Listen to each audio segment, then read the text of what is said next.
Hello guys, എല്ലാവർക്കും എൻ്റെ പുതിയ വീഡിയോയിലോട്ട് സ്വാഗതം.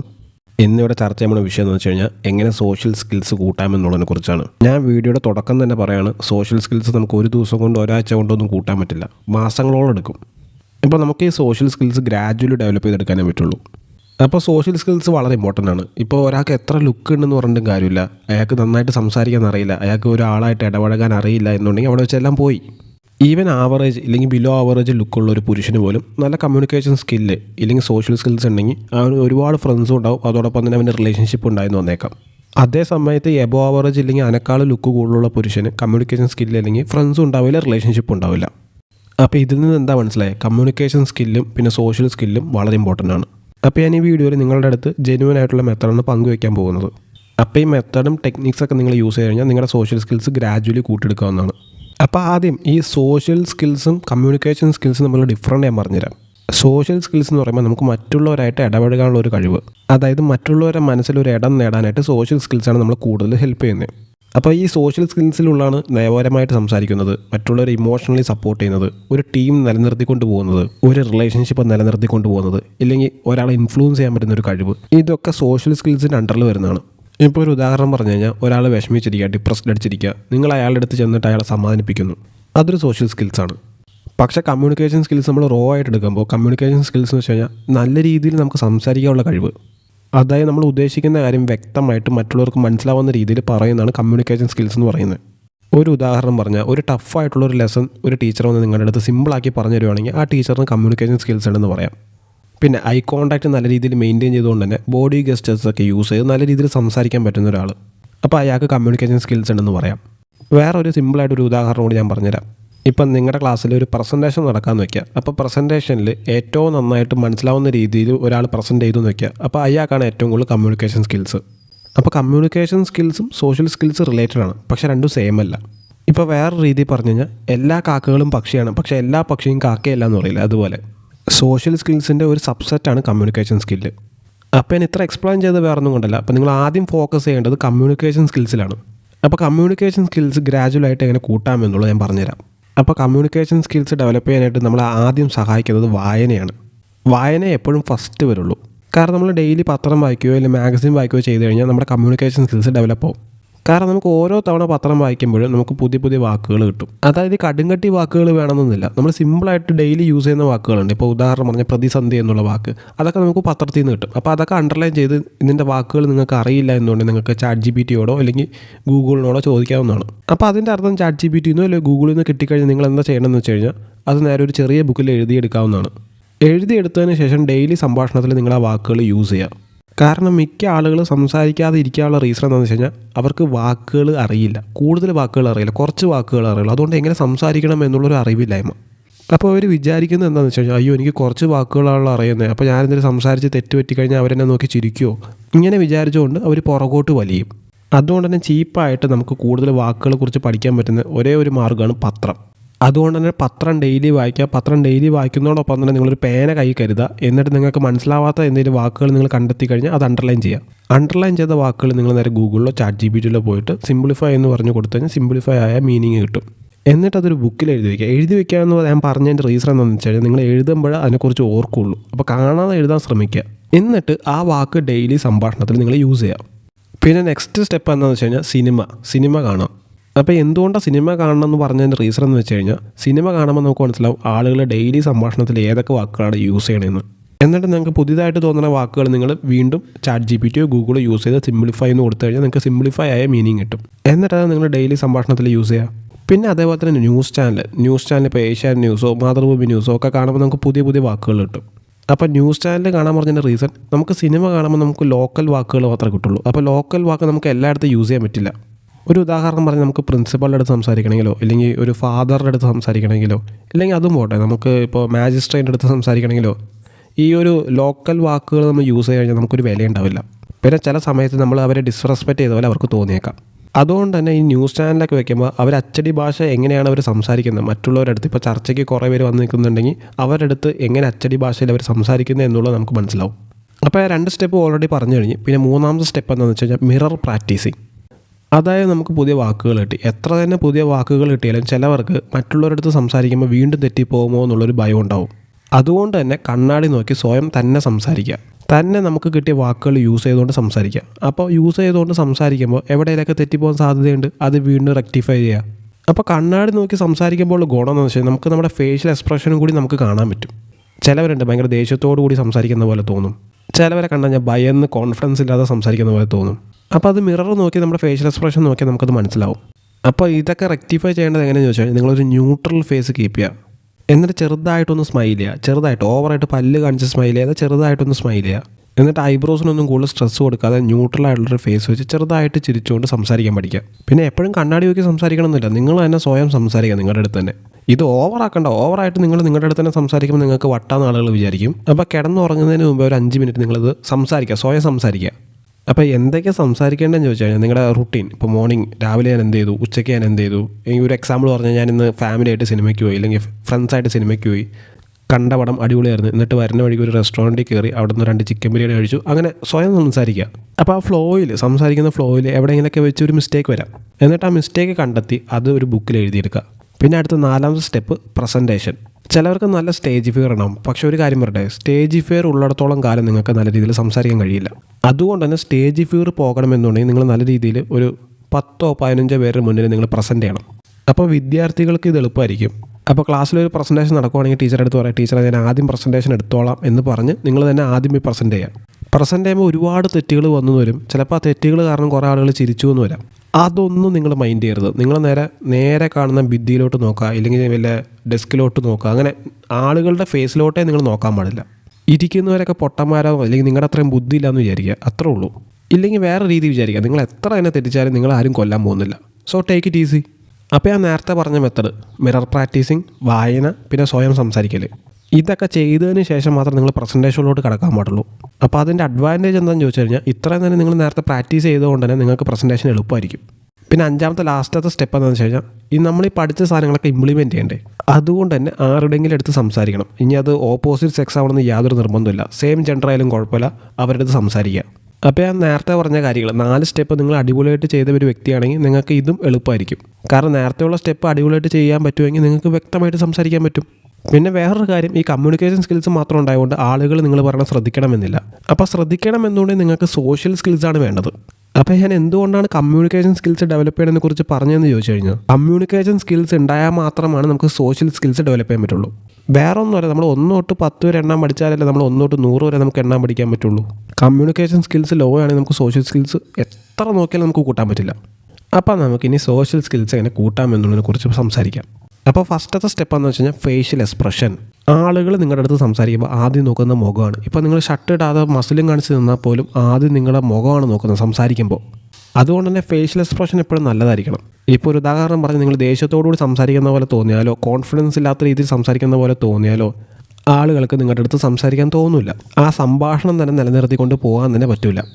അതുകൊണ്ട് തന്നെ മിറർ പ്രാക്ടീസിങ്ങിൻ്റെ ഭാഗത്ത് ഞാൻ മെൻഷൻ ചെയ്തിട്ടുണ്ടായിരുന്നു, നിങ്ങൾ സംസാരിക്കുമ്പോൾ ചെറിയൊരു സ്മൈലോടുകൂടി ഒരു ന്യൂട്രൽ ഫേസോടുകൂടി വേണം സംസാരിക്കാനായിട്ട്. അടുത്തെന്ന് വെച്ച് കഴിഞ്ഞാൽ നിങ്ങൾ ആരുടെ സംസാരിക്കുന്നത് ആളുടെ കാര്യത്തിൽ നിങ്ങൾക്ക് ഇൻട്രസ്റ്റ് ഉണ്ടെന്ന് തോന്നണം. ഇപ്പം നിങ്ങളെ സംസാരിക്കുന്ന ഒരു വ്യക്തി നിങ്ങളുടെ അടുത്ത് പറയുവാണ്, എൻ്റെ പട്ടി മരിച്ചു, ഇല്ലെങ്കിൽ എനിക്ക് വളരെ വേണ്ടപ്പെട്ട ഒരാൾ മരിച്ചു എന്നൊക്കെ പറയുമ്പോൾ നിങ്ങൾ എമ്പതി കാണിക്കണം. അതായത് ഞാൻ നിൻ്റെ കൂടെ എപ്പോഴും ഉണ്ട്, നീ വിഷമിക്കല്ലേ, I'm sorry for your loss, അങ്ങനെയൊക്കെ സംസാരിക്കാൻ പഠിക്കുക. അപ്പോൾ അവർക്ക് തോന്നും, ഓ അവരുടെ കൂടെ ഇമോഷണലി സപ്പോർട്ട് ചെയ്യാനായിട്ട് നിങ്ങളുണ്ടെന്ന്. അപ്പോൾ നിങ്ങൾക്ക് ഒരു കൂടുതൽ ഇമ്പോർട്ടൻസ് തരും. ഇത് എല്ലാവരും അങ്ങനെ തരണമെന്നില്ല, ഇത് ഭൂരിഭാഗം ആളുകളുടെ അടുത്ത് വർക്കാവും. പിന്നെ 3ാമത്തെ സ്റ്റെപ്പ് എന്ന് വെച്ച് കഴിഞ്ഞാൽ ആളെ കളിയാക്കാതിരിക്കുക. നിങ്ങൾ ഒരുപാട് കളിയാക്കുമ്പോൾ അവർ ചിലപ്പോൾ ചിരിച്ച് കാണിക്കുമായിരിക്കും നിങ്ങളുടെ അടുത്ത്, പക്ഷേ ഉള്ളിൻ്റെ ഉള്ളിൽ നിങ്ങളോട് വിദ്വേഷം ഉണ്ടാവും. ഒരു ഉദാഹരണം പറഞ്ഞാൽ ആൾക്കൊരു പോരായ്മയുണ്ട്. ഇപ്പോൾ കൂടുതൽ വണ്ണമുള്ള ഒബീസായിട്ടുള്ളൊരു വ്യക്തിയെന്ന് വിചാരിക്കുക. അപ്പോൾ അയാളുടെ വണ്ണത്തെപ്പറ്റി കളിയാക്കാതെ, തടിയാന്നൊക്കെ പറഞ്ഞ് കളിയാക്കാതെ അയാളുടെ കൂടെ സപ്പോർട്ട് ചെയ്ത് നിൽക്കുക. അതായത് ഈ വണ്ണമൊന്നും കുഴപ്പമൊന്നുമില്ല, ഈ വണ്ണമൊക്കെ നിനക്ക് വിചാരിച്ചാൽ കുറയ്ക്കാവുന്നതാണ്, ഞാൻ നിന്നെ സപ്പോർട്ട് ചെയ്യാം എന്ന് പറയണം. അങ്ങനെ പറയുമ്പോൾ നിങ്ങളോട് ആൾക്ക് റെസ്പെക്റ്റാണ് തോന്നുക. പിന്നെ ഒരു കാരണവശാലും അങ്ങനത്തെ ഒരു വ്യക്തിയുടെ അടുത്ത് അയാളുടെ പോരായ്മകൾ ചൂണ്ടിക്കാണിക്കരുത്. അതിന് പകരം ആ പോരായ്മകൾ ശരിയാക്കാൻ പറ്റും, അത് നീ വിചാരിച്ചാൽ ശരിയാക്കാൻ പറ്റും എന്ന് പറഞ്ഞ് അയാളെ മോട്ടിവേറ്റ് ചെയ്യുക. പിന്നെ അംഗവൈകല്യമുള്ള ആളാണെങ്കിൽ ഒരു കാരണവശാലും കളിയാക്കരുത്, അയാളെ സാധാരണക്കാരായിട്ട് ട്രീറ്റ് ചെയ്യുക. അതായത് അയാൾക്ക് ഒരു കുഴപ്പവുമില്ല എന്ന രീതിയിൽ ഒരു സാധാരണക്കാരനെ പോലെ അയാൾ ട്രീറ്റ് ചെയ്യുക. അതോടൊപ്പം തന്നെ അയാൾക്ക് വല്ല സഹായം വേണമെങ്കിൽ ഉടനെ തന്നെ ഹെൽപ്പ് ചെയ്യുക. ഇത് വെറുതെ ആക്ട് ചെയ്യാൻ വേണ്ടി നിങ്ങൾക്ക് പറഞ്ഞു തന്നതല്ല, ഇത് ശരിക്കും നിങ്ങൾ അങ്ങനത്തെ ഉള്ള ആളുകളെ സപ്പോർട്ട് ചെയ്യണം. കാരണം അവരും മനുഷ്യരല്ല, അവർ ജീവിക്കേണ്ടത്. അതുകൊണ്ട് തന്നെ നിങ്ങൾ മനുഷ്യത്വപരമായിട്ട് പെരുമാറുക. അതുകൊണ്ട് നിങ്ങൾക്ക് ഒരുപാട് അഡ്വാൻറ്റേജ് ഉണ്ട്. ഒന്ന്, അവരുടെ മുന്നിൽ നിങ്ങൾക്ക് റെസ്പെക്റ്റ് കിട്ടും. അതോടൊപ്പം തന്നെ നിങ്ങളുടെ ആക്ടിവിറ്റീസ് വേറെ ഗേൾസ് വല്ല വാച്ച് ചെയ്യുന്നുണ്ടെങ്കിൽ അവർക്ക് നിങ്ങളോടൊരു റെസ്പെക്റ്റ് തോന്നും. പിന്നെ 4ാമത്തെ സ്റ്റെപ്പ് എന്താണെന്ന് വെച്ച് കഴിഞ്ഞാൽ, ഇപ്പോൾ ഒരു പെണ്ണിൻ്റെ അടുത്ത് സംസാരിക്കുകയാണെങ്കിൽ ആ പെണ്ണിന് നല്ല തടിയുണ്ടെങ്കിൽ ആ പെണ്ണിന് തടിച്ചെന്നോ നിനക്ക് തടിയുണ്ടെന്നോ ഒന്നും പറയരുത്. സാധാരണക്കാരിയായിട്ട് അവളെ ട്രീറ്റ് ചെയ്യുക. എന്നിട്ട് നിങ്ങൾ സ്വയം സെൽഫ് റെസ്പെക്റ്റ് കളയാതെ തന്നെ നിങ്ങൾക്ക് വേണ്ടി വന്നാൽ അവളെ പൊക്കി പറയാം, വേണമെങ്കിൽ അവളുടെ കൂടെ സപ്പോർട്ട് ചെയ്യുന്നതിൽ നിങ്ങൾക്ക് നിൽക്കാം. അങ്ങനെ നിൽക്കുമ്പോൾ അവളുടെ ഫ്രണ്ട്സിൻ്റെ ഇടയിലും നിങ്ങൾക്കൊരു വാല്യൂ ഉണ്ടാവും. പിന്നെ 5ാമത്തെ സ്റ്റെപ്പ് എന്താണെന്ന് വെച്ച് കഴിഞ്ഞാൽ, ഒരു എസ് ഓർ നോ ക്വസ്റ്റ്യൻ ചോദിക്കരുത്. അതായത് നീ പഠിച്ചോ, നീ ഹോംവർക്ക് ചെയ്തോ, അങ്ങനത്തെ ഒരു ചോദ്യം ചോദിക്കരുത്. അതിന് പകരം ഈ ഹോബിയിലോട്ട് എത്താൻ നിന്നെ എന്താണ് മോട്ടിവേറ്റ് ചെയ്തത്. അപ്പോൾ ഇങ്ങനത്തെ ചോദ്യം ചോദിക്കുമ്പോൾ ആ കോൺവെർസേഷൻ ഇങ്ങനെ കണ്ടിന്യൂ ചെയ്ത് പോയിക്കൊണ്ടിരിക്കും. അല്ലാതെ എസ് ഓർ നോ ക്വസ്റ്റ്യൻ ചോദിച്ചു കഴിഞ്ഞാൽ അവിടെ ഞാൻ ചെയ്തു അല്ലെങ്കിൽ ഞാൻ ചെയ്തില്ല എന്ന് പറഞ്ഞാൽ അവിടെ വെച്ച് തീർന്നു. പിന്നെ 6ാമത്തെ സ്റ്റെപ്പ് എന്ന് വെച്ച് കഴിഞ്ഞാൽ കോംപ്ലിമെൻറ്റ് ചെയ്യുക. അപ്പോൾ കോംപ്ലിമെൻ്റ് എന്ന് വെച്ചാൽ നിങ്ങൾ ഓവറായിട്ട് സിമ്പിളെ പോലെ കോംപ്ലിമെൻറ്റ് ചെയ്യരുത്. ഇപ്പോൾ ഒരു ഉദാഹരണം പറഞ്ഞാൽ, ഒരു പെണ്ണ് മുടി സ്ട്രൈറ്റ് ചെയ്തു, അവൾക്കത് സൂട്ടബിൾ അല്ല. അപ്പോൾ ഒരു കാരണവശാലും നിങ്ങൾ ആ പെണ്ണിൻ്റെ അടുത്ത് പോയിട്ട് ഈ ഹെയർ സ്ട്രൈറ്റ് ചെയ്ത് അവൾക്ക് അടിപൊളിയായിട്ടുണ്ടെന്ന് പറയരുത്. അതിന് പകരം നിങ്ങളെന്താ പറയേണ്ടതെന്ന് വെച്ച് കഴിഞ്ഞാൽ, മുടി സ്ട്രൈറ്റ് ചെയ്തപ്പോൾ നിന്നെ കാണാൻ കൊള്ളാം, പക്ഷേ പഴയ ഹെയർ ടൈപ്പ് ആയിരുന്നു നിനക്ക് കുറച്ചുകൂടി നല്ലത്. അപ്പോൾ അവളെ കോംപ്ലിമെൻറ്റ് ചെയ്ത പോലെയും തോന്നും, അതോടൊപ്പം തന്നെ ജെന്യൂനായിട്ട് നിൽക്കുന്ന പോലെയും തോന്നും. അപ്പോൾ അവൾ നോക്കുമ്പോൾ നിങ്ങൾ മറ്റുള്ള സിമ്പിളുകളെ പോലെ ബ്ലൈൻഡ്ലി ഡയറക്റ്റ്ലി കോംപ്ലിമെൻറ്റ് ചെയ്യാതെ നിങ്ങൾ ജെന്യൂനായിട്ട് നിങ്ങളുടെ ഒപ്പീനിയൻ പറയുകയും ചെയ്ത് അതോടൊപ്പം തന്നെ അവളുടെ ഫീലിങ്സ് നിങ്ങൾ ഹേർട്ട് ചെയ്തില്ല. അതുകൊണ്ട് തന്നെ അവൾക്ക് നിങ്ങളോട് ഇൻട്രസ്റ്റ് തോന്നാം. പിന്നെ അടുത്ത 7ാമത്തെ സ്റ്റെപ്പ് ഞാൻ ആദ്യം പറഞ്ഞായിരുന്നു, അതായത് എങ്ങനെ ഒരു കോൺവെർസേഷൻ സ്റ്റാർട്ട് ചെയ്യാമെന്നുള്ളത്. ഇപ്പോൾ ആദ്യം കോൺവെർസേഷൻ സ്റ്റാർട്ട് ചെയ്യണമെങ്കിൽ നിങ്ങളുടെ ക്ലാസ്മേറ്റ് ആണെങ്കിൽ ഒരു കാരണവശാലും അവളെ ഡി എന്നൊന്നും വിളിക്കരുത്. പരമാവധി പറ്റുമെങ്കിൽ പേര് വിളിക്കുക, ഇല്ലെങ്കിൽ ഹലോന്നോ എക്സ്ക്യൂസ് മീന്നോ വല്ലതും പറഞ്ഞ് സ്റ്റാർട്ട് ചെയ്യുക. ഇപ്പം നിങ്ങൾ സംസാരിക്കാൻ പോകുന്നൊരു വ്യക്തിയുടെ പേര് നിങ്ങൾക്ക് അറിയില്ലെങ്കിൽ പേര് ആദ്യം ചോദിക്കുക. അപ്പോൾ പെണ്ണ് നിങ്ങളുടെ ക്ലാസ്മേറ്റ് ആണെങ്കിൽ കുഴപ്പമില്ല, കാരണം ക്ലാസ്മേറ്റ് പരസ്പരം അങ്ങോട്ട് കൂടി ചോദിക്കുന്നതിന് വലിയ കോഴിത്തരായിട്ട് തോന്നില്ല. പക്ഷേ ഇതൊരു പബ്ലിക് സ്പേസ്, ഇപ്പോൾ മാളോ ഷോപ്പിംഗ് കോംപ്ലക്സോ ബസ് സ്റ്റാൻഡിലോ ഒക്കെ വെച്ച് സംസാരിക്കുമ്പോൾ കോഴിത്തരായിട്ട് തോന്നും. അപ്പം നിങ്ങൾ എടുക്കേണ്ട മെത്തേഡ് എന്ന് വെച്ച് കഴിഞ്ഞാൽ, തന്നെ ഞാൻ എവിടെയോ കണ്ടിട്ടുണ്ട്, നല്ല മുഖപരിചയമുണ്ട്, അതുകൊണ്ടാണ് ഞാൻ തൻ്റെ അടുത്ത് വന്ന് സംസാരിച്ചതെന്ന് പറയണം. അപ്പോൾ അവൾക്കും തോന്നുന്നത് അതൊരു കോഴിത്തരം അല്ലെന്ന്. ഇപ്പോൾ ഒരിക്കലും പബ്ലിക് സ്പേസിൽ ഇപ്പോൾ നമ്മളെക്കാളും പ്രായം കുറഞ്ഞൊരു വ്യക്തിയാണെങ്കിൽ, അല്ലെങ്കിൽ നമ്മുടെ അത്ര തന്നെ പ്രായം ഉണ്ടെങ്കിൽ ഡി എന്നൊന്നും വിളിക്കരുത്. പരമാവധി ആ പെണ്ണിൻ്റെ പേര് വിളിക്കുക, അല്ലെങ്കിൽ പരമാവധി താനെന്ന് വല്ലതും പറഞ്ഞ് അഡ്രസ്സ് ചെയ്യുക. അങ്ങനെയാണെങ്കിൽ അവരെ ഡിസ്റെസ്പെക്റ്റ് ചെയ്ത പോലെ അവർക്ക് തോന്നില്ല. പിന്നെ ഒരു കാരണവശാലും അധികം അടുക്കാതെ 1-2 ദിവസത്തിൻ്റെ പരിചയത്തിൻ്റെ പുറത്ത് ആൾക്ക് ബോയ് ഫ്രണ്ട് ഉണ്ടോയെന്നോ ലവർ ഉണ്ടോ എന്ന് ചോദിക്കരുത്. കാരണം നമ്മൾ റിലേഷൻഷിപ്പിനെ കുറിച്ച് എൻക്വയറി ചെയ്യുമ്പോൾ അവർക്ക് മനസ്സിലാവും നമുക്ക് താല്പര്യമുണ്ടെന്നുള്ളത്. അതുകൊണ്ട് തന്നെ റിലേഷൻഷിപ്പിലാണോ അല്ലയോ എന്നുള്ളത് നമ്മളൊരു 3-4 മാസം പരിചയത്തിന് ശേഷം മാത്രമേ ചോദിക്കാൻ പാടുള്ളൂ. പിന്നെ ഒരു കാരണവശാലും പെണ്ണിന് ഓവറായിട്ട് ഇമ്പോർട്ടൻസ് കൊടുക്കരുത്. അതായത് ഇവിടെ ഭയങ്കരമായിട്ട് ചൂടെടുക്കുന്നുണ്ട്, അതുകൊണ്ട് നമുക്ക് വേറെ സ്ഥലത്ത് പോകാം, ഇവിടെ നന്നായിട്ട് വെയിലടിക്കുന്നുണ്ട്, അതുകൊണ്ട് വേറെ സ്ഥലത്ത് പോകാം, ഇല്ലെങ്കിൽ ഇവിടെ നല്ല പൊടിയുണ്ട്, അതുകൊണ്ട് വേറെ സ്ഥലത്ത് പോയി നമുക്ക് ഇരിക്കാം. അങ്ങനെ നിങ്ങൾ ആ പെണ്ണിന് ഓവറായിട്ട് പ്രാധാന്യം കൊടുക്കുമ്പോഴാണ് നിങ്ങൾ അറിയാതെ തന്നെ നിങ്ങളൊരു സിമ്പായി മാറുന്നത്. ആ പെണ്ണിന് എത്ര തന്നെ ഭംഗി ഉണ്ടായിക്കോട്ടെ, ഇപ്പോൾ നിങ്ങളെക്കാളും 2 ഇരട്ടി 3 ഇരട്ടി ഭംഗിയുള്ള വ്യക്തിയാണെങ്കിൽ പോലും ആളെ ഈക്വലായിട്ട് ട്രീറ്റ് ചെയ്യുക. ഒരു സെലിബ്രിറ്റീനെ പോലെ ആളെ ട്രീറ്റ് ചെയ്യരുത്. അങ്ങനെ ട്രീറ്റ് ചെയ്യുമ്പോൾ അവർക്കെന്തോ വലിയ കൊമ്പിടുന്നവർക്ക് തോന്നിപ്പോവും. അതുകൊണ്ട് തന്നെ നിങ്ങൾക്ക് അവരൊരു പട്ടിത്തീട്ടത്തിൻ്റെ വാല്യൂ പോലും തരില്ല. നിങ്ങൾ കോഴി എന്ന രീതിയിലൊരു മുദ്ര കുത്തിയിട്ട് അവളുടെ ഫ്രണ്ട്സിൻ്റെ അടുത്തൊക്കെ നിങ്ങളെക്കുറിച്ച് പറയുകയും ചെയ്യും, നിങ്ങൾ അവോയ്ഡ് ചെയ്യാൻ അവൾ മാക്സിമം ശ്രമിക്കുകയും ചെയ്യും. പിന്നെ 8ാമത്തെ സ്റ്റെപ്പ് എന്ന് വെച്ച് കഴിഞ്ഞാൽ, പരിചയം എപ്പോഴും പുതുക്കിക്കൊണ്ടേയിരിക്കുക. ഇത് മിക്ക ആളുകൾക്കും പറ്റുന്നൊരു മിസ്റ്റേക്ക്. അതായത് പരിചയം പുതുക്കില്ല. ഒരു എക്സാമ്പിൾ പറഞ്ഞാൽ, നിങ്ങൾ ഒരാഴ്ചയായിട്ട് ഒരാളായിട്ട് പരിചയമായി, പിന്നെ ഓപ്പോസിറ്റ് ആൾ നടന്നു വരിക, ആൾ നമ്മളെ കണ്ട് മൈൻഡ് ചെയ്യും, ആൾ നമ്മളെ കണ്ട് മിണ്ടും എന്ന് വിചാരിച്ച് നമ്മൾ മിണ്ടാതിരിക്കും. അപ്പോൾ എന്താ പറ്റുന്നത് വെച്ച് കഴിഞ്ഞാൽ, ഓപ്പോസിറ്റ് നടന്നു വരാൻ നമുക്ക് പരിചയമുള്ള ആൾ ചിലപ്പോൾ നമ്മളെ കണ്ടിട്ട് പോലും കാണാത്ത രീതിയിൽ അവർ പോകും. പിന്നെ അത് തുടർന്നുകൊണ്ടിരിക്കും, പിന്നെ ആ ബന്ധം നിലനിൽക്കില്ല.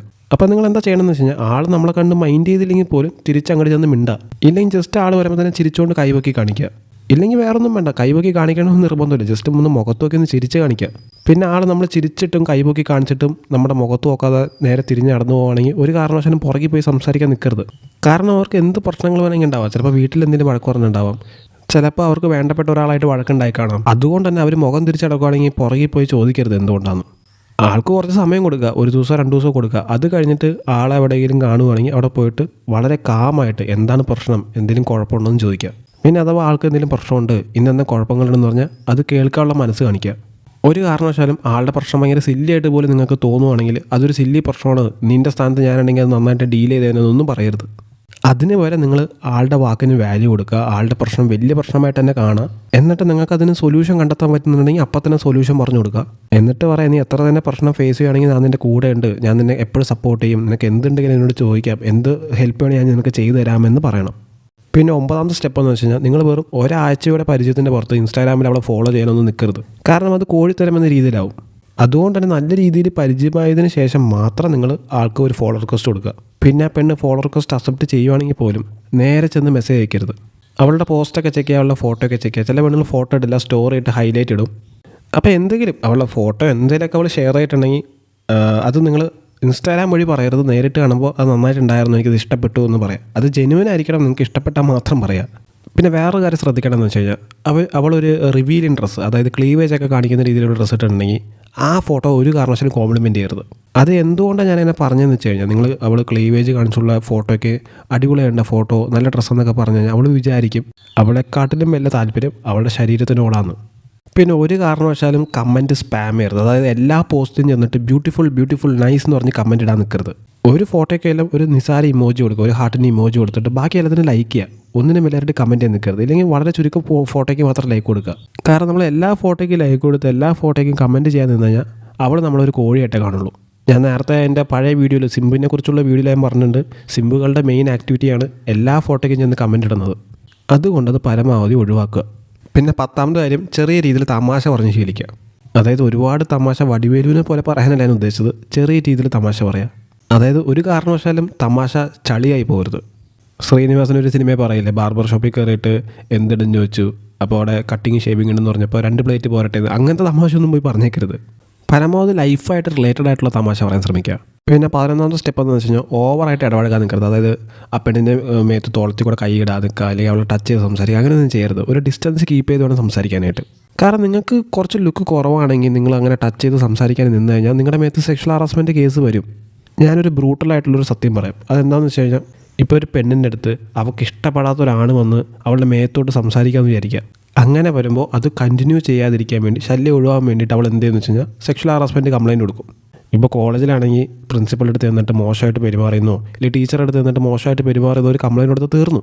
പിന്നെ അവിടെ വെച്ച് നിങ്ങളുടെ ഇമേജ് മൊത്തം താഴ്ന്നു പോകും. പിന്നെ എല്ലാവരുടെ മുന്നിൽ നിങ്ങളൊരു സെക്ഷൽ ഹറാസ് ചെയ്യുന്ന ഒരു വ്യക്തി എന്ന രീതിയിലാവും. പിന്നെ നിങ്ങളുടെ ഇന്നസെൻസ് തെളിയിച്ചാൽ പോലും, ഇപ്പോൾ കോടതിയിൽ പോയി വല്ലതും തെളിയിച്ചാൽ പോലും, നിങ്ങൾക്കറിയാതെ നമ്മുടെ രാജ്യത്തിനെ കുറിച്ച് കൂടുതൽ നിയമത്തിൻ്റെ കാര്യം പറയുമ്പോൾ സ്ത്രീകളെയാണ് സപ്പോർട്ട് ചെയ്യുന്നത്. ഇപ്പോൾ പുരുഷന്മാർ ഇന്നസെൻസ് തെളിയിച്ചാൽ പോലും ആളുകൾ അവൻ നല്ലവനാണെന്ന് അംഗീകരിക്കില്ല. എല്ലാവരും അവനെക്കുറിച്ച് മോശം അഭിപ്രായം തന്നെ പറയുള്ളൂ.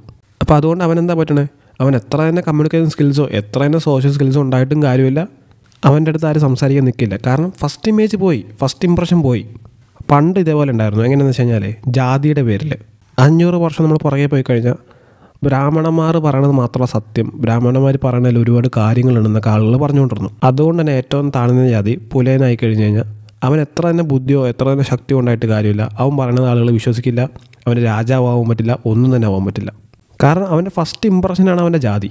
അതേ സമയത്ത് ആ താഴ്ന്ന ജാതിക്കാരൻ്റെ സ്ഥാനത്ത് ഒരു ബ്രാഹ്മണനാണെങ്കിൽ, ഉയർന്ന ജാതിക്കാരനാണെങ്കിൽ, അവന് ഈ താഴ്ന്ന ജാതിക്കാരൻ്റെ അത്രയും തന്നെ ബുദ്ധിയോ ശക്തിയോ ഒന്നും വേണ്ട രാജാവാകാനായിട്ട്. ഇവിടെ താഴ്ന്ന ജാതിക്കാരന് എത്ര തന്നെ ബുദ്ധി ഉണ്ടെന്നോ എത്ര തന്നെ ശക്തി ഉണ്ടെന്നോ എത്ര തന്നെ ഹൈ ക്വാളിറ്റി ജെനറ്റിക്സ് ഉണ്ടെന്നോ പറഞ്ഞിട്ട് കാര്യമില്ല. കാരണം അവന് ഫസ്റ്റ് ഇമ്പ്രഷൻ തന്നെ അവൻ്റെ ജാതിയാണ്. പണ്ടത്തെ ആളുകൾ വിചാരിച്ചിരുന്നത് എന്താ, താഴ്ന്ന ജാതിക്കാർ ഒതുക്കപ്പെടേണ്ട ആളുകളാണ്, താഴ്ന്ന ജാതിക്കാർക്ക് ഒരു വിവരമില്ല എന്ന രീതിയിലായിരുന്നു. അപ്പോൾ ഇത് നിങ്ങൾക്ക് മനസ്സിലായി കാണുമെന്ന് വിചാരിക്കുന്നു. അപ്പോൾ ഫസ്റ്റ് ഇമ്പ്രഷൻ പോയി കഴിഞ്ഞാൽ നമുക്കത് ഡെവലപ്പ് ചെയ്തെടുക്കാൻ നല്ല പാടാണ്. അതുകൊണ്ടല്ല എന്തെങ്കിലും പ്രശ്നം ഉണ്ടായി കഴിഞ്ഞാൽ കൂടുതൽ ആളുകൾ നാട് വിടാൻ നോക്കുന്നത്. കാരണം വേറെ വഴിയില്ല അവിടെ. പിന്നെ 12ാമത്തെ സ്റ്റെപ്പ് എന്ന് വെച്ച് കഴിഞ്ഞാൽ, ഫ്ലിർട്ട് എന്ന രീതിയിൽ നോക്കാതിരിക്കുക. അതായത് ആ പെണ്ണിനെ കള്ള ലക്ഷണത്തോടു കൂടി നോക്കുക. ഇപ്പോൾ കൂട്ടുകാരുടെ മുന്നിൽ വല്ല ആളാവാനായിട്ട് ആ പെണ്ണിനെ നോക്കി ചിരിക്കുക. അപ്പോൾ പെണ്ണിനെ നോക്കി ചിരിക്കുമ്പോൾ പെണ്ണിന് തോന്നുന്നു നിങ്ങൾ അവളെ ഹ്യൂമിലേറ്റ് ചെയ്യുമെന്ന്. അപ്പോൾ അവിടെ വെച്ച് എന്താ, അവിടെ വെച്ച് നിങ്ങളുടെ ഫസ്റ്റ് ഇംപ്രഷൻ പോയി. പിന്നെ നിങ്ങൾ എത്ര തന്നെ അവളുടെ അടുത്ത് പോയി സംസാരിക്കാൻ നിന്നാലും അവൾ നിങ്ങൾക്ക് ഒരു വാല്യൂ തരില്ല. പിന്നെ 13ാമത്തെ സ്റ്റെപ്പ് ഞാൻ പറയാൻ പോണത്, എല്ലാവർക്കും ഒന്ന് ഊഹിക്കാമെന്നുള്ളൂ എന്തായിരിക്കും എന്നുള്ളത്. ലുക്ക് വേണം. അതായത് ബിലോ ആവറേജ് ലുക്കുള്ള ഒരാൾക്ക് ഒരുപാട് എഫേർട്ട് ഇടേണ്ടി വരും. അതുകൊണ്ട് തന്നെ നിങ്ങൾ ലുക്സ് മാക്സ് ചെയ്യുക. ഡേറ്റിങ്ങിൻ്റെ കാര്യത്തിൽ ആദ്യം ഫേസാണ് വരുന്നത്, അത് കഴിഞ്ഞാണ് ബോഡി വരുന്നത്. ഇപ്പം നിങ്ങൾ സ്കിന്നിയാണ്, നിങ്ങൾക്ക് ഒട്ടും തന്നെ വണ്ണമില്ല, ഇല്ലെങ്കിൽ നിങ്ങൾക്ക് ഒരു ആവറേജ് ബോഡിയേ ഉള്ളൂ, അങ്ങനെയാണെങ്കിൽ പോലും നിങ്ങൾക്ക് അത്യാവശ്യം നല്ല ഫേഷ്യൽ ബ്യൂട്ടി ഉണ്ടെങ്കിൽ അത് മതി. കാരണം ഡേറ്റിംഗ് അങ്ങനെ വർക്ക് ചെയ്യണം. പക്ഷേ എൻ്റെ ഒരു അഡ്വൈസ് വെച്ച് കഴിഞ്ഞാൽ, നിങ്ങൾ ഹെൽത്തിന് പ്രാധാന്യം കൊടുക്കണം, അത്യാവശ്യം നാച്ചുറലായിട്ട് ബോഡി ഉണ്ടാക്കാൻ നോക്കണം. പക്ഷേ നാച്ചുറലായിട്ട് ബോഡി ഉണ്ട്, അതുകൊണ്ട് എനിക്ക് പെണ്ണ് സെറ്റ് ആവുമെന്ന് അന്ധമായിട്ട് വിശ്വസിക്കരുത്. അപ്പോൾ നിങ്ങൾ ഫേസും കൂടി ഡെവലപ്പ് ചെയ്യണം. അതുകൊണ്ട് തന്നെ സ്ട്രോങ്ലി റെക്കമെൻഡ് ചെയ്യണമെന്ന് വെച്ച് കഴിഞ്ഞാൽ ലുക്സ് മാക്സ് ചെയ്യുക. ഉദാഹരണം പറഞ്ഞാൽ, ഏറ്റവും അട്രാക്റ്റീവ് ആയിട്ടുള്ള ഒരാൾ ചെറിയ രീതിയിൽ ഫ്ലിർട്ട് ചെയ്താലും വലിയ കുഴപ്പമില്ല. ഉദാഹരണം പറഞ്ഞാൽ, നിൻ്റെ ചുണ്ട് കാണാൻ നല്ല സ്മൂത്തായിട്ടുണ്ട്, അതുകൊണ്ട് കിസ് ചെയ്യാൻ പറ്റിയ ടൈപ്പാണ് എന്ന് പറഞ്ഞു എന്ന് വയ്ക്കുക. ആ പെണ്ണത് കോംപ്ലിമെൻ്റ് ആക്കി എടുക്കുള്ളൂ. പക്ഷേ നിങ്ങളൊന്ന് വേറെ രീതി ആലോചിച്ച് നോക്കിയാൽ, ഇതൊരു ബിലോ ആവറേജ് ലുക്കുള്ളൊരു വ്യക്തി പറയുകയാണെങ്കിലോ, സെക്ഷൽ ഹറാസ്മെൻറ്റ് കേസ്, മോശമായിട്ട് പെരുമാറി, പീഡിപ്പിക്കാൻ നോക്കി, അങ്ങനെ പറഞ്ഞ് പല രീതിയിലും കേസായിരിക്കും. അതുകൊണ്ട് തന്നെ അട്രാക്ഷൻ ഒരു മേജർ റോളുണ്ട്. ഒരിക്കലും നിങ്ങൾ ഒരു ബ്ലൂ പിൽഡ് ആവരുത്. ബ്ലൂ പിൽ എന്ന് വെച്ച് കഴിഞ്ഞാൽ കോൺഫിഡൻസോ സ്റ്റേജ് ഫിയർ ഇല്ലാതെ സംസാരിക്കാനുള്ള കഴിവുണ്ടായാൽ മതി, എല്ലാം സെറ്റാവുമെന്ന് വിശ്വസിക്കുന്ന ആളുകൾ. ഒരിക്കലും നിങ്ങൾ റെഡ് പിൽഡ് ആവരുത്. അതായത് ഇപ്പോൾ ഞാൻ ഉദാഹരണം പറഞ്ഞു കഴിഞ്ഞാൽ, ഈ അരുണിൻ്റെ ഫാൻസ് നാച്ചുറലായിട്ട് ബോഡി ഉണ്ടാക്കി കഴിഞ്ഞാൽ എല്ലാ സെറ്റ് എന്ന് പറഞ്ഞ് വിശ്വസിച്ച് മുന്നോട്ട് നടക്കുന്ന ആളുകൾ. നാച്ചുറലായിട്ട് ബോഡി ഉണ്ടാക്കിയാൽ നിങ്ങൾക്ക് സ്വാഭാവികമായിട്ട് ഹെൽത്ത് കൂടും, നല്ല ആരോഗ്യത്തോടെ ജീവിക്കാം. പക്ഷേ ഡേറ്റിങ്ങിന് അത് സഹായിക്കില്ല. അത് സഹായിക്കില്ല എന്ന് ഉദ്ദേശിച്ചത് ആ ഒരു ബോഡി മാത്രം ഉണ്ടായിക്കൊണ്ട് ഒരു നേട്ടവുമില്ല. പിന്നെ ബ്ലാക്ക് പില്ല് പറയുന്നത് ഫേഷ്യൽ ബ്യൂട്ടിയാണ് എല്ലാം. പക്ഷേ ഫേഷ്യൽ ബ്യൂട്ടി മാത്രം എല്ലാം എന്ന് പറഞ്ഞ് മുഖത്തിൽ മാത്രം കൂടുതൽ കോൺസെൻട്രേറ്റ് ചെയ്യരുത്. നിങ്ങളുടെ ഹെൽത്തിൽ നിങ്ങൾ കോൺസെൻട്രേറ്റ് ചെയ്യണം. നിങ്ങളുടെ ബോഡിയും കൂടി ഡെവലപ്പ് ചെയ്യണം. എന്നാലും ചില സമയത്ത് ചിലർക്ക് ജോ ലൈനും കാര്യങ്ങളൊക്കെ ഡിഫൈൻഡ് ആയി വരുള്ളൂ. പിന്നെ പോസ്റ്റർ ശരിയാവണം, പിന്നെ നോക്കുന്ന രീതി ശരിയാവണം, ഫേഷ്യൽ എക്സ്പ്രഷൻ ശരിയാവണം. അപ്പോൾ അതൊന്നും ബ്ലാക്ക് പില്ല് പറഞ്ഞു പോകുന്നില്ല വലിയ കാര്യമായിട്ട്. അതുകൊണ്ട് നിങ്ങൾ എന്താ ചെയ്യുക, ബ്ലൂ പിൽ, ബ്ലാക്ക് പിൽ, റെഡ് പിൽ ഇത് മൊത്തം കമ്പൈൻ ചെയ്യുക. ഇതിൻ്റെ നോളജ് മൊത്തം കമ്പൈൻ ചെയ്യുക. എന്നിട്ട് നിങ്ങളുടെ കമ്മ്യൂണിക്കേഷൻ സ്കില്ല് ഡെവലപ്പ് ചെയ്യുക, ബോഡി ഡെവലപ്പ് ചെയ്യുക, ലുക്ക് കൂട്ടുക. ഒന്നിൽ മാത്രം കോൺസെൻട്രേറ്റ് ചെയ്യരുത്. ഇതിപ്പോൾ നല്ലൊരു ഫേഷ്യൽ ബ്യൂട്ടി ഉണ്ടായിക്കഴിഞ്ഞാൽ ഡേറ്റിങ്ങിൽ അഡ്വാൻറ്റേജ് ഉണ്ട്. പക്ഷേ അതിലൊരു പോരായ്മയുണ്ട്, ഞാൻ പറഞ്ഞുതരാം. ഇപ്പോൾ ഒരു ഉദാഹരണം പറഞ്ഞാൽ നല്ലൊരു ഫേഷ്യൽ ബ്യൂട്ടി ഉള്ള ഒരു മെലിഞ്ഞൊരു വ്യക്തിയെന്ന് വിചാരിക്കുക. അയാളുടെ കൂടെ തന്നെ നല്ലൊരു ഫേഷ്യൽ ബ്യൂട്ടി ഉള്ള അത്യാവശ്യം ഒരു ആസ്തറ്റിക് ബോഡിയുള്ള ഒരു വ്യക്തിയും കൂടി നിൽക്കുമെന്ന് വിചാരിക്കുക. കൂടുതൽ പെണ്ണുങ്ങളും ആ ആസ്തറ്റിക് ബോഡിയുള്ള ഫേഷ്യൽ ബ്യൂട്ടി ഉള്ള വ്യക്തിയെ ചൂസ് ചെയ്യുള്ളൂ. പിന്നെ നല്ല ഫേഷ്യൽ ബ്യൂട്ടി ഉള്ള സ്കിന്നി ആയിട്ടുള്ള ഒരാൾ നിൽക്കണമെന്ന് ഞാൻ പറഞ്ഞു. അയാളുടെ ഒപ്പം ഫേഷ്യൽ ബ്യൂട്ടി ഇല്ലാതെ നാച്ചുറലായിട്ട് ആസ്തറ്റിക് ബോഡിയുള്ള ഒരാൾ നിൽക്കുമെന്ന് വിചാരിക്കുക. അപ്പോൾ ഇവിടെ നേരെ തിരിച്ച് സംഭവിക്കും. ആ ഫേഷ്യൽ ബ്യൂട്ടി ഉള്ള ആളായിരിക്കും കൂടുതൽ പെണ്ണുങ്ങളെ ചൂസ് ചെയ്യുക. കാരണം അപ്പുറത്ത് നിൽക്കുന്ന ആൾക്ക് ഫേഷ്യൽ ബ്യൂട്ടി ഇല്ല, ബോഡി മാത്രമേ ഉള്ളൂ. അപ്പോൾ ഇതുകൊണ്ടാണ് ഞാൻ പറയുന്നത് face primary, body secondary in dating എന്ന്. എനിക്കും ഈ പെണ്ണുങ്ങളുടെ നിലപാടിൽ വലിയ താല്പര്യമില്ല. ഞാനും ആഗ്രഹിക്കുന്നത് ബോഡിയുള്ള ഒരാളെ പെണ്ണുങ്ങളെ ചൂസ് ചെയ്യണം എന്നാണ്. കാരണം ബോഡിയുള്ള ഒരാളെ ചൂസ് ചെയ്യുമ്പോൾ എല്ലാവർക്കും ഓപ്ഷൻ ഉണ്ട്. എല്ലാവർക്കും അവനവൻ്റെ ബോഡി ഒരു പരിധിവരെ ഡെവലപ്പ് ചെയ്യാം. പക്ഷേ ഫേഷ്യൽ ബ്യൂട്ടിയുടെ കാര്യം പറയുമ്പോൾ അത് നേരെ ഓപ്പോസിറ്റാണ്. കാരണം അതിന് നല്ല ജനറ്റിക്സ് തന്നെ വേണം. ഞാൻ എപ്പോഴും പറയാറുള്ള പോലെ ഈ രണ്ടിൽ നോക്കി വരുന്ന പെണ്ണുങ്ങൾ ഇപ്പോൾ ഫേഷ്യൽ ബ്യൂട്ടി കുറഞ്ഞാൽ നിങ്ങൾ ഇട്ടേച്ചു പോവും, ബോഡി കുറഞ്ഞാൽ നിങ്ങൾ ഇട്ടേച്ചു പോവും. ഇപ്പം നിങ്ങൾക്ക് അത്യാവശ്യം ഒരു ഹെക്റ്റിക് ആയിട്ടുള്ള ഒരു ജോലി കിട്ടിയെന്ന് വിചാരിക്കുക. ഇപ്പോൾ രാവിലെ 8 മണി തൊട്ട് രാത്രി 8 മണി വരെ, ഒരു 9 മണി വരെ ഉള്ളൊരു ജോലിയെന്ന് വിചാരിക്കുക. നിങ്ങൾക്ക് നല്ല ശമ്പളമുണ്ട്. അപ്പോൾ ഈ ജോലിയുടെയൊക്കെ പ്രശ്നം എന്താണെന്ന് വെച്ച് കഴിഞ്ഞാൽ ഈ ജോലി കഴിഞ്ഞ് വീട്ടിൽ വന്നാൽ ഭക്ഷണം കഴിച്ച് കിടന്നുറങ്ങാൻ മാത്രമേ സമയമുള്ളൂ. അങ്ങനെ വരുമ്പോൾ നിങ്ങൾക്ക് വലിയവരുടെ വർക്കൗട്ട് ചെയ്യാൻ പറ്റില്ല. അതുകൊണ്ട് തന്നെ നിങ്ങൾക്ക് നല്ലൊരു ബോഡി ഉണ്ടായാൽ പോലും ഒരു 3-4 മാസം വർക്കൗട്ട് ചെയ്യാതിരുന്നു കഴിഞ്ഞാൽ പഴയ പോലെ സ്കിന്നി ആവോ അല്ലെങ്കിൽ ആവറേജ് ബോഡിയായി മാറും. അപ്പോൾ ആ സമയത്ത് നിങ്ങളുടെ ബോഡി കണ്ടുവന്ന പെണ്ണുങ്ങളാണെങ്കിൽ നിങ്ങൾ ഇട്ടേച്ചു പോകും. അതോടൊപ്പം തന്നെ നിങ്ങൾ ലുക്സ് മാക്സ് ചെയ്യാതെ, സ്കിൻ കെയർ ഒന്നും ചെയ്യാതെ, ഫേസ് വലിയ കാര്യമായിട്ട് കെയർ ചെയ്ത് തന്നെ നിങ്ങളുടെ ഫേഷ്യൽ ബ്യൂട്ടിയും കുറയും. അപ്പോൾ ആ സമയത്ത് നിങ്ങളുടെ ഫേഷ്യൽ ബ്യൂട്ടി കണ്ട പെണ്ണാണെങ്കിൽ ആ പെണ്ണും ഇട്ടേച്ചു പോകും. അപ്പോൾ എന്ത് കണ്ടുവരുന്ന പെണ്ണാണ് ഇട്ടേച്ച് പോകാതിരിക്കുക എന്നുള്ള ചോദ്യം നിങ്ങളോട് എന്നോട് ചോദിക്കുമെന്ന് എനിക്കറിയാം. അതിനുള്ള ഉത്തരം ഒരെണ്ണേ ഉള്ളൂ, പേഴ്സണാലിറ്റിയും ക്യാരക്ടറും. കാരണം പേഴ്സണാലിറ്റിയും ക്യാരക്ടറും മാത്രമാണ് മാറാതെ ഇരിക്കുകയുള്ളൂ. നമ്മൾ എത്ര തന്നെ നമ്മൾക്ക് വർക്കൗട്ട് ചെയ്യാൻ പറ്റാതിരുന്നാലും അല്ലെങ്കിൽ ലുക്ക് കൂട്ടാതിരുന്നാലും ഈ ഒട്ടും തന്നെ മാറാതിരിക്കുന്ന ഒരു കാര്യം പേഴ്സണാലിറ്റിയും ക്യാരക്ടറുമാണ്. മാറും, പേഴ്സണാലിറ്റിയും ക്യാരക്ടറും പ്രാന്ത് പിടിച്ച് കഴിഞ്ഞാൽ മാറും. അതൊന്നും പറഞ്ഞുകൊണ്ട് വരരുത്. കാരണം നമുക്ക് നിലനിർത്താൻ പറ്റുന്ന കുറച്ച് സിമ്പിളായിട്ടുള്ളൊരു കാര്യമാണ് പേഴ്സണാലിറ്റിയും ക്യാരക്ടറും. പിന്നെ അടുത്തത് സോഷ്യൽ ആൻസൈറ്റി എങ്ങനെ ഓവർകം ചെയ്യാം എന്നുള്ളതിനെ കുറിച്ചാണ്. അപ്പോൾ സോഷ്യൽ ആൻസൈറ്റി എങ്ങനെ ഡെവലപ്പ് ആവുന്നത്? നമ്മൾ വീട്ടിൽ തന്നെ കംഫർട്ട് സോണിൽ തന്നെ കുറേ ദിവസം ഇരുന്ന് കഴിഞ്ഞാൽ നമുക്ക് പുറത്തിറങ്ങിയ ആളുകളോട് സംസാരിക്കുമ്പോൾ ബുദ്ധിമുട്ടായിരിക്കും. പിന്നെ രണ്ടാമത്തെ കാര്യം കമ്മ്യൂണിക്കേഷൻ സ്കില്ലില്ലാത്തതുകൊണ്ടാണ്. അത് ഞാൻ ആദ്യമേ പറഞ്ഞിട്ടുണ്ട്, അത് ഡെവലപ്പ് ചെയ്യുക. അപ്പോൾ സോഷ്യൽ ആൻസൈറ്റി കുറയണമെന്നുണ്ടെങ്കിൽ കംഫർട്ട് സോണിൽ നിന്ന് പുറത്തിറങ്ങുക. ഞാനിങ്ങനെ കംഫർട്ട് സോണിൽ നിന്ന് പുറത്തിറങ്ങാമെന്ന് സിമ്പിളായിട്ട് പറയുമ്പോൾ ബാക്കിയുള്ളവർ വിചാരിക്കും ബ്ലാക്ക് പിൽ എന്ന് തേങ്ങ പറയണേ, അവനെങ്ങനെ സിമ്പിളായിട്ട് പറയും. പക്ഷേ പുറത്തിറങ്ങി സംസാരിക്കേണ്ട ബുദ്ധിമുട്ട് ഞങ്ങൾക്ക് അറിയുള്ളൂ എന്ന് ചിലവർ പറയും. പക്ഷേ നിങ്ങൾക്ക് വേറെ വഴിയില്ല, കംഫർട്ട് സോണിൽ നിന്ന് പുറത്തിറങ്ങിയേ പറ്റുള്ളൂ. ഒരു ഉദാഹരണം പറഞ്ഞ് നിങ്ങൾ വല്ല ജിമ്മിൽ വല്ലതും പോയി ജോയിൻ ചെയ്യാം. ജിമ്മിൽ ജോയിൻ ചെയ്യുമ്പോൾ നിങ്ങളുടെ ഹെൽത്ത് ഇമ്പ്രൂവ് ആവും, അത് വേറെ കാര്യം. പിന്നെ അതോടൊപ്പം തന്നെ ജിമ്മിൻ്റെ പ്രത്യേകത എന്ന് വെച്ച് കഴിഞ്ഞാൽ കൂടുതൽ കഞ്ചാവും സിഗരറ്റും വെള്ളവും അടിക്കാത്ത ആളുകളാണ് ജിമ്മിൽ വരുന്നത്. ആരോഗ്യം ശ്രദ്ധിക്കുന്ന ആളുകളാണ് ജിമ്മിൽ വരുന്നത്. പിന്നെ കഞ്ചാവും കള്ളും കുടിക്കുന്ന ആളുകളായിക്കോട്ടെ, പക്ഷെ അവർ മറ്റുള്ളവരെ പ്രലോഭിപ്പിക്കാൻ നിൽക്കില്ല. കാരണം ആ എൻവയോൺമെൻറ്റ് അങ്ങനെയാണ് ജിമ്മിൽ. അപ്പോൾ ഹെൽത്ത് നോക്കുന്ന നിങ്ങളുടെ വൈബിന് സെറ്റാവുന്ന ആരെങ്കിലുമൊക്കെ നിങ്ങൾക്ക് ജിമ്മിൽ വെച്ച് കിട്ടും. അവരായിട്ട് പരിചയമാവുക, ഫ്രണ്ട്ഷിപ്പ് ഡെവലപ്പ് ചെയ്യുക. പിന്നെ അടുത്താണ് martial arts class. Martial arts ക്ലാസ്സിൽ പോയി ഇപ്പോൾ കരാട്ടയോ കുൻഫോ ക്ലാസ്സിൽ പോയി ജോയിൻ ചെയ്ത് കഴിഞ്ഞാൽ തന്നെ നിങ്ങൾ ഫൈറ്റിങ് പഠിക്കുകയും ചെയ്യും. അതോടൊപ്പം തന്നെ നിങ്ങളുടെ വൈബിന് സെറ്റാവുന്ന ഒരാളായിട്ട് പരിചയപ്പെടുകയും ചെയ്യാം. അപ്പോൾ മാർഷൽ ആർട്സ് ക്ലാസ്സിൽ നിന്ന് കിട്ടുന്ന ഫ്രണ്ട്സിൻ്റെ ഗുണം എന്ന് വെച്ച് കഴിഞ്ഞാൽ വല്ല ഫൈറ്റും എല്ലാം നടക്കുമ്പോൾ അവർ നമ്മുടെ കൂടെ ചിലപ്പോൾ നിന്നു എന്ന് വരാം. പിന്നെ മാർഷൽ ആർട്സ് നമ്മൾ കൂടുതൽ പഠിക്കുന്നത് മറ്റുള്ളവരെ തല്ലാനല്ല, നമ്മൾ സ്വയം ഡിഫെൻഡ് ചെയ്യാനാണ്. അതുകൊണ്ട് തന്നെ ഡെയിലി ലൈഫിൽ മാർഷൽ ആർട്സ് ഇമ്പോർട്ടൻ്റ് ആണ്. പ്രത്യേകിച്ച് നമ്മുടെ കേരളത്തിൽ കൂടുതൽ ആളുകൾ തോക്കും കൊണ്ടല്ല നടക്കുന്നത്, പക്ഷേ MDMAയും മറ്റേ മയക്കുമരുന്നും കൊണ്ടാണ് നടക്കുന്നത്. എപ്പോൾ വേണമെങ്കിലും ആളുകൾ നമ്മുടെ അടുത്ത് ചൂടായി വർത്തമാനം പറയാം. ചിലപ്പോൾ ഒരു കാരണമില്ലാതെ നമ്മൾ തല്ലിയെന്ന് വരാം. അപ്പോൾ മാർഷൽ ആർട്സ് അറിയണമെങ്കിൽ തിരിച്ച് തല്ലുകയും ചെയ്യാം. ഇനി ചില തല്ല് നമുക്ക് ഡിഫെൻഡ് ചെയ്യുകയും ചെയ്യാം. അറിയില്ലെങ്കിൽ നമ്മൾ തല്ലുകൊണ്ട് ചാവേണ്ടി വരും. പിന്നെ പേഴ്സണലി ഞാൻ കരാട്ട പഠിച്ചൊരു വ്യക്തിയാണ്. എനിക്കതുകൊണ്ട് ഒരുപാട് പ്രയോജനമുണ്ട്. ഒന്നാമത് എനിക്ക് ഐ കോണ്ടാക്റ്റ് അതേപോലെ തന്നെ മെയിൻറ്റെയിൻ ചെയ്യാൻ പറ്റുന്നത്. പിന്നെ കരാട്ട പഠിച്ചപ്പോഴാണ് എനിക്ക് കുറച്ച് കൂടുതൽ ധൈര്യം വന്നത്. പിന്നെ അതോടൊപ്പം തന്നെ എനിക്ക് ഒരുപാട് ഫ്രണ്ട്സിനെ ലഭിച്ചു. പിന്നെ ഞാൻ ജിമ്മിലും പോയിട്ടുണ്ട്. ജിമ്മിൽ നിന്നും എനിക്ക് ഒരുപാട് നല്ല സുഹൃത്തുക്കളെ ലഭിച്ചിട്ടുണ്ട്. പിന്നെ നിങ്ങൾക്ക് മ്യൂസിക് ക്ലാസ്സിൽ പോകാം, അവിടെ ജോയിൻ ചെയ്യാം. അവിടെയും അത്യാവശ്യം വൈബിന് പറ്റിയ ആളുകളെ കിട്ടും. കാരണം മ്യൂസിക് ക്ലാസ്സിൽ നിന്നൊക്കെ പറയുമ്പോൾ കഞ്ചാവും വെള്ളമടിച്ചിരിക്കുന്ന ആളുകൾ മ്യൂസിക് ക്ലാസ്സിൽ അധികം വന്ന് ജോയിൻ ചെയ്യില്ല. അതുകൊണ്ട് തന്നെ പീസ്ഫുള്ളായിട്ട് ജീവിക്കാൻ താല്പര്യമുള്ള ആളുകളായിട്ട് നമുക്ക് പരിചയപ്പെടുകയും ചെയ്യാം. അപ്പോൾ ഇതിൽ നിന്ന് നിങ്ങൾക്ക് എന്താ മനസ്സിലായി? വീട്ടിലധികം ഇരിക്കാതെ, കംഫോർട്ട് സോണായിട്ട് അധികം അറ്റാച്ച്ഡായിട്ട് ഇരിക്കാതെ പുറത്ത് പോയി എന്തിലേക്കിലൊക്കെ നിങ്ങൾക്ക് ഉപകാരപ്പെടുന്ന എന്തിലെങ്കിലും പോയി ജോയിൻ ചെയ്യുക. പിന്നെ മറ്റുള്ളവർ നമ്മളെക്കുറിച്ച് എന്ത് വിചാരിക്കുമെന്നുള്ള ചിന്താഗതി അത് ദയവ് ചെയ്ത് മാറ്റി വയ്ക്കുക. കാരണം മറ്റുള്ളവർ എന്ത് വിചാരിച്ചാലും നിങ്ങൾക്ക് ഒന്നും സംഭവിക്കാൻ പോകുന്നില്ല. എന്തായാലും തല പോകുന്ന കേസല്ലല്ലോ. അപ്പോൾ ആരെന്ത് വിചാരിച്ചാലും കുഴപ്പമില്ല, നിങ്ങൾ സംസാരിക്കുക. അവർ എന്ത് പണ്ടാരമണി വിചാരിച്ചോട്ടെ, കാരണം ഒറ്റ ജീവിതമുള്ളൂ. അവരെന്ത് വിചാരിച്ചാലും നമുക്കെന്താ, നമ്മളെ എഫക്റ്റ് ചെയ്യാൻ പോകുന്നുണ്ടോ? കാരണം ഓരോ ആളുകളും അവനവൻ്റെ കാര്യത്തിൽ ഭയങ്കര ബിസിയാണ്. അവർ നമ്മളെക്കുറിച്ച് ആലോചിച്ച് പോലും നോക്കുന്നുണ്ടാവില്ല. അപ്പോൾ സോഷ്യൽ ആൻസൈറ്റി എങ്ങനെ മറികടക്കാം എന്നുള്ള കുറച്ച് സിംപ്ലിഫൈ ചെയ്ത് കാര്യങ്ങളൊക്കെ പറഞ്ഞിട്ടുണ്ട്.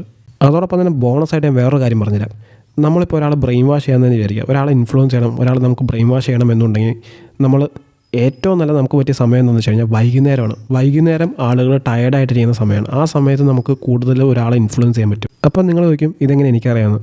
ഇത് ഹിറ്റ്ലറുടെ ബുക്കിൽ കൃത്യമായിട്ട് കൊടുത്തിട്ടുണ്ട്. അപ്പോൾ ഹിറ്റ്ലറുടെ ബുക്ക്, ഹിറ്റ്ലർ എഴുതിയ ബുക്ക് മൈൻ ക്യാമ്പ്. അപ്പോൾ അമേരിക്കൻ ഇംഗ്ലീഷിൽ ഇതിങ്ങനെയാണ് പ്രൊനൗൺസ് ചെയ്യുന്നത്. അതുകൊണ്ടാണ് ഞാൻ ഇങ്ങനെ പറഞ്ഞത് മൈൻ ക്യാമ്പ് എന്ന്. ഇനി ചിലവർ മീൻ ക്യാമ്പ് എന്നും പറയും. ആ ബുക്കിൽ കൃത്യമായിട്ട് ഹിറ്റ്ലർ പറയുന്നുണ്ട്, ഹിറ്റ്ലർ ബാക്കിയുള്ള ജനങ്ങളെ ബ്രെയിൻ വാഷ് ചെയ്തിരുന്നത് വൈകുന്നേരങ്ങളിലായിരുന്നു. കാരണം ജോലിയൊക്കെ കഴിഞ്ഞ് വൈകുന്നേരം ടയേർഡായിട്ടിരിക്കുമ്പോൾ വൈകുന്നേരം പെട്ടെന്ന് അവർ ബ്രെയിൻ വാഷ് ചെയ്യാൻ പറ്റും. അവർ പെട്ടെന്ന് വിശ്വസിക്കുകയും ചെയ്യും. കാരണം ടയേർഡായിരിക്കുമ്പോൾ നിങ്ങളൊന്ന് ആലോചിച്ച് നോക്കുക, നമുക്ക് കൂടുതൽ ഒരു കാര്യത്തിനെക്കുറിച്ച് ഡീപ്പായിട്ട് അന്വേഷിക്കാനുള്ളൊരു എനർജി നമുക്ക് ഉണ്ടാവില്ല.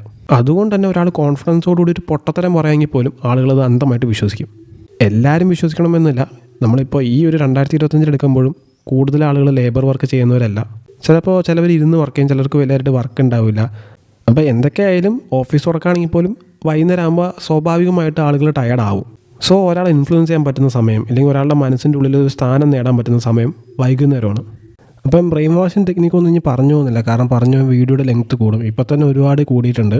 അതുകൊണ്ട് തന്നെ ബ്രെയിൻ വാഷിങ്ങിനെ പറ്റിയുള്ള വീഡിയോ സെപ്പറേറ്റഡ് ഞാൻ ചെയ്യാം. സോ ഞാൻ വീഡിയോയുടെ വെച്ച് നിർത്തുവാണ്. Thanks for watching my video. See you next time.